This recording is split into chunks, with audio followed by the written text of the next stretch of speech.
Hi mga ka-emo! So, nagbabalik naman ang vlog ng A-ano. So, ngayon ay kasama natin si Maring A-ano. At siya ay nag-vlog din. So, ngayon ay gagawin namin. Manonood kami sa laptop niya ng horror movie. So, ayan na nga. Open na yan. At ayan na nga siya. At wait lang. Ayan. So, ayan. Yan na nga siya. Di ko papakita yung password, syempre. At ayan na nga. Siya yung wallpaper niya, syempre. Oh. So, let's go. Punta na tayo sa YouTube. Ayan na. At ayan na nga. At isi-search ayan na na niya. isi-search. Ayan, tatype niya na. Yan na. Hindi na kailangang i-type. Yan. Horror movie full episode Tagalog, syempre. At ang papanoodin namin ay Almira. Oh, let's see. At ayan na nga, nakaset up na. At ayan na lang kung sinong sisigaw. At ang masasabi ko lang, at na. At yan, piniplay na na. Yan na nga, at ipo-full screen niya. At ayan na, full screen. At ayan na nga, nalakas.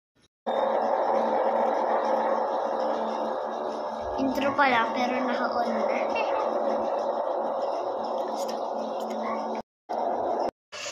Tao po. Tao po.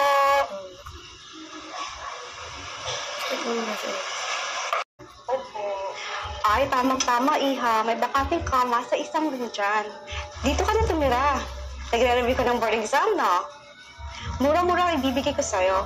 Wala nang advance. Deposit na lang. Gusto mo makita? Sige po. Tara, pasok tayo.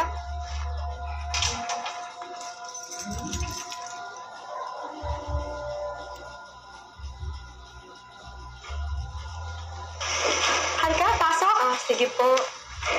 Ano nga bang pangalan mo, Iha? Liniza po, pero Iza na lang po. Alam mo, Iza, magugustuhan mo dito. Bukod sa malapit sa school nyo, ay napaka-convenient pa. At sa labas, maraming nagtitita dyan. Kaya hindi mo na kailangan magluto. Pero kung gusto mo magluto, may mga lutuan din kayo dyan. Kaya dito ka na, ha? Ilan po ba kami nakatira dito? Dito sa room na to, may mag-asawa dyan. Umuwi ng Iloilo. At dito naman, meron kang kasama dito. Pero minsan na siya umuwi. Madalas nakikitulog siya sa mga bakada niya. Ewan ko ba sa batang yun? Medyo weird. Wait, may part 2 Siya nga pala, May part 2 to, guys. Minsan, nakikitulog dito yung anak ko si Vince. Madalang lang naman. May mga